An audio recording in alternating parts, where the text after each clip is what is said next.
We've come to the close of our meeting, and obviously we're all preparing to return home. But as with everybody else, I'd like to offer my personal thanks to all of our speakers for the wisdom they've chosen to share with us. It's always a big ask to have to present your views and your data to a highly specialised audience such as this, and that's even more so the case in these days when we're living with the forever dustbin called the internet.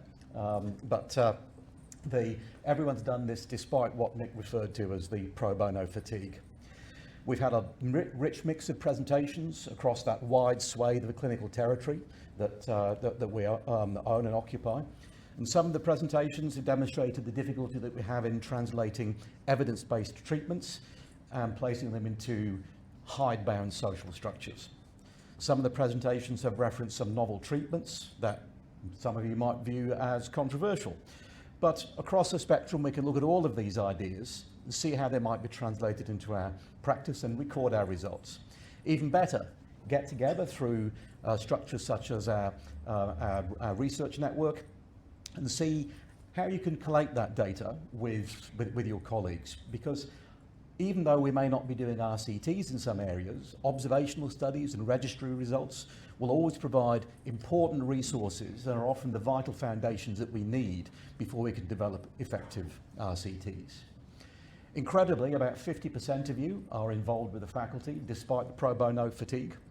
And please stay involved. For those of you who maybe have ducked out or are dipping a toe in the water, please come and get involved with us. Because whilst this might be termed as pro bono, the bono in this, in actual fact, is also for your own welfare.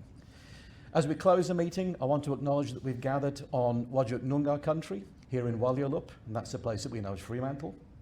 I pay my respects to the Whadjuk Noongar people, the traditional custodians of this land who've cared for its coastlines, rivers and wetlands for tens of thousands of years, and their deep connection to Buja, that's the land, water, community and spirit, continues to guide and sustain culture today.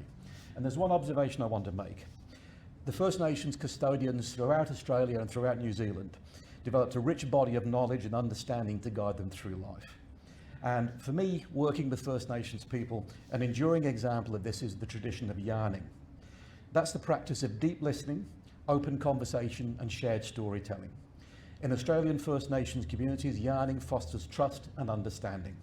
Yarning creates space for connection before judgment. Within pain medicine, we might recognise in clinical yarning a powerful traditional approach to understanding the psychosocial dimensions of pain. And that's the beliefs, emotions, relationships and experiences that shape each person's story. And as Peter just said to us earlier on, how we need to think very carefully about an individual that we're dealing with. Yarning reminds us that effective care begins not with interrogation, but with relationship. As health professionals and as a faculty of pain medicine, we're reminded that care and healing occur in context shaped by people's connection to place, identity and story. In that spirit, we thank the Whadjuk Noongar people for hosting us on their land and commit ourselves to walking with respect, understanding and partnership. Travel safely, but I look forward to seeing you all in beautiful Aotearoa, New Zealand next year, where we're holding the ASN, and keep working with the faculty. Thank you.